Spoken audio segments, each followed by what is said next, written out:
بسم اللہ الرحمن الرحیم۔ سوال یہ ہے کہ زکوٰۃ کا سب سے پہلا مستحق بندہ کون سا ہے جس کو زکوٰۃ دی جائے، ترجیح کس کو دی جائے زکوٰۃ کی ادائیگی میں؟ اس کا جواب سمجھ لیں کہ زکوٰۃ کے مستحق سب سے پہلے دیکھا جائے کہ اپنے قریبی رشتہ داروں میں کوئی رشتہ دار ہے تو اس کو زکوٰۃ دی جائے۔ اب قریبی رشتہ دار کون کون سے ہیں؟ تو قریبی رشتہ داروں کی ایک لسٹ بنائی جائے، تو ٹاپ آف دا لسٹ جو بندے قریبی رشتہ داروں میں آئیں گے وہ اپنے سکی بہنیں ہیں اور سکے بھائی ہیں۔ یہ قریبی رشتہ داروں کی لسٹ میں سب سے پہلے یہی لوگ آئیں گے۔ انہوں نے ہی سب نے مل کر ایک ماں کا دودھ پیا اور ایک ہی باپ نے ان کی تربیت کی، ان کو پالا، تو ایک ہی خون سب کی رگوں میں دوڑ رہا ہے۔ اس لیے سب سے زیادہ مستحق اگر قریبی رشتہ داروں میں بہن بھائی ہیں تو زکوٰۃ ان کو دی جائے۔ لیکن ہمارے دور کا المیہ یہ ہے کہ ہمارے دور میں ٹاپ آف دا لسٹ دشمن اگر کسی کو کہا جائے لکھو،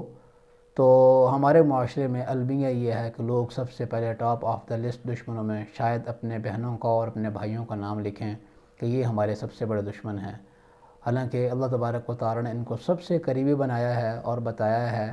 ایک ہی ماں کی کوکھ سے ان کو پیدا کیا ہے۔ اس لیے اپنے بھائیوں کا خیال رکھیں اور اپنی بہنوں کا خیال رکھیں رمضان کے مہینے میں خاص طور پر، اور زکوٰۃ کی ادائیگی میں خاص طور پر اگر وہ مستحق ہیں۔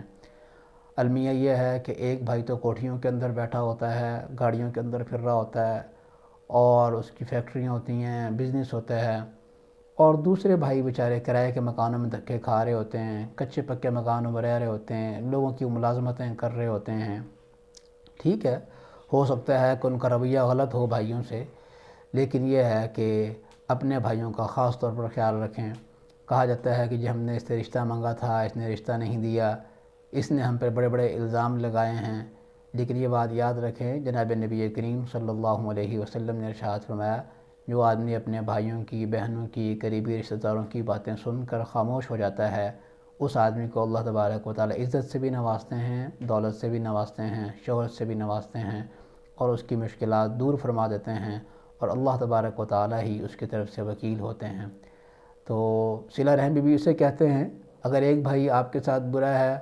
تو آپ بھی اس کے ساتھ برا بن کے دکھائیں، یہ صلہ رحمی نہیں ہے۔ اگر ایک اچھا ہے اور آپ اس کے مقابلے میں اس کے ساتھ اچھا ہو کے دکھا رہے ہیں، یہ بھی صلہ رحمی نہیں ہے۔ صلہ رحمی تو کہتے ہی اسے ہیں کہ ایک بھائی برائی کر کے دکھا رہا ہے تو دوسرا بھائی اس کے ساتھ اچھائی کر کے دکھائے، یہ صلہ رحمی ہے۔ اسی طرح رمضان کا مہینہ ہے، شب قدر آ رہی ہے، شب قدر کے اندر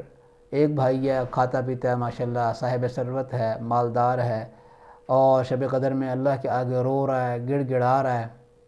یا اللہ مجھے معاف کر دے، لیکن اس کی بہنیں اور اس کے بھائی اس سے ناراض ہیں۔ تو احادیث میں آتا ہے کہ قریبی رشتہ دار جن کے ناراض ہوں، والدین جن کے ناراض ہوں، ایسے آدمی کی شب قدر میں مغفرت نہیں ہوتی۔ تو رمضان کے مہینے میں اپنے بھائیوں کو راضی کریں اور ان کے گھروں میں خوشیاں بانٹیں، باہر دوستوں سے ہم ملیں، ان کے ساتھ اٹھے بیٹھیں، گاڑیوں میں چکر لگائیں اور ان کو ہوٹلوں پہ کھانا کھلائیں۔ عید کے دن آئے تو ان کے گھروں میں ہم سامان بنا کر بھیجیں، اور اپنے بھائیوں کے اور اپنے بہنوں کے گھروں میں کچھ نہ بھیجیں، یہ تو سراسر ناانصافی اور زیادتی ہے۔ اس لیے سب سے پہلے اپنے عزیز و اقارب کا، اور عزیز و اقارب میں سب سے پہلے اپنے بہنوں اور بھائیوں کا پورا خیال رکھیں۔ اللہ تعالیٰ ہمیں کی توفیق نصیب فرمائے۔